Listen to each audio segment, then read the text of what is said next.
I'm glad that we're in the good life right now, right?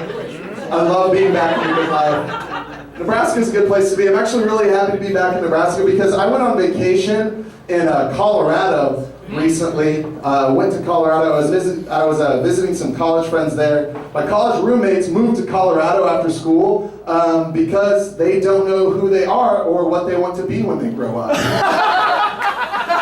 That's why they moved to Colorado. I really do feel like that's why most people are moving to Colorado right now. Like, what do they expect to happen when they get there? And someone just gonna be waiting for me, like, hey, I got a job opening for someone to play Super Mario Brothers 2 and also coach snowboarding. Are you interested? It's like, yeah, totally. That's exactly what I'm looking for. How do you know? I swear to you, the whole state of Colorado is like one giant career fair right now. Everyone's just wandering the street looking for booths with applications. I don't know. Why do you think 20-something-year-old people are moving to Colorado right now? Yeah, someone said they were like, they were kind of ashamed about it. They were like, wee. Yeah, probably. That's probably why they're doing it. I don't know. I think people moved out to Colorado because they thought weed was going to make it some unbelievable paradise. And then 2 months later, they're talking to a manager at a Panda Express trying to convince them that they can be a team player. That doesn't sound like paradise to me. That sounds like high school. Like working crappy fast food just hoping you can score some pot. That's what that seems like to me. I don't know, they complain. They complain all of the time.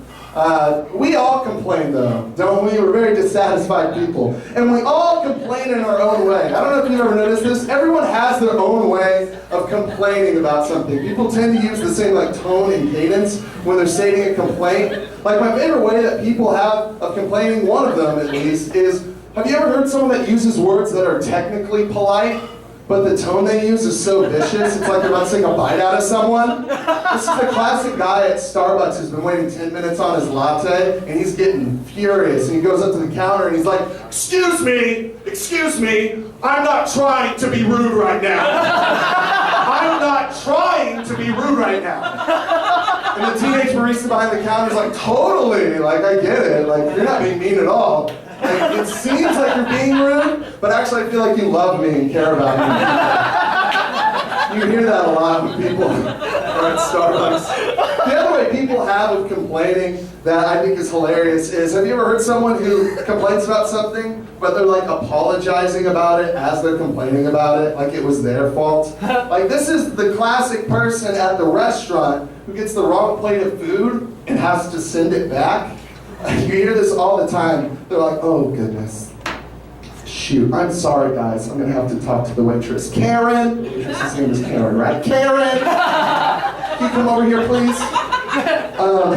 Listen, I'm sorry. I never do this. You can ask my friends. I never do this. But I know I ordered a salmon fillet with sweet potato fries on the side and garlic dipping sauce, and this is a dead muskrat. I know, I was shocked too. It's my fault, I should have been more specific. I get it, no honey, it's not your fault. I used to be a waitress, okay? I always bring that up, like I get your life because we had the same job once. My absolute favorite way of complaining though, is my friend Andrew complains the same way every single time. And he takes 4 steps to complain about something. I call it the 4-step complaint. I'm going to go over it with you really quick, and then I'm going to show you what it is, okay? Step 1 of the 4-step complaint. Start by saying, so you're telling me. That's how you start, okay?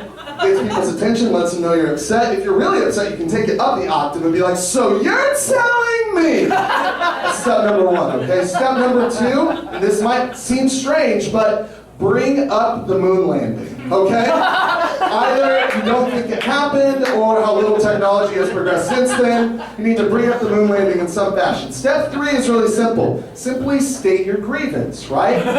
Just say what you're upset about. It could be the texture of the pepper jack cheese or Mexican drug cartels. It doesn't really matter. You throw any complaint into this formula and it works.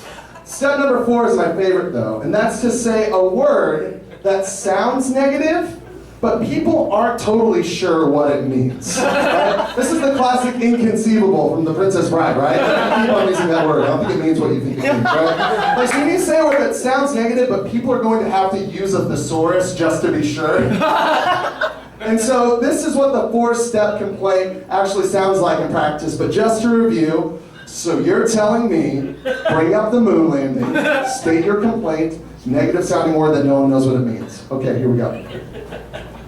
So you're telling me that we landed on the moon in 1969. They broadcasted a television signal from the moon in 1969 to every television in America. And you're telling me it takes 3 minutes for this YouTube clip to buffer. That is erroneous. That is incredulous. That is inconceivable. Guys, my name is Carson Tuttle. You guys are awesome.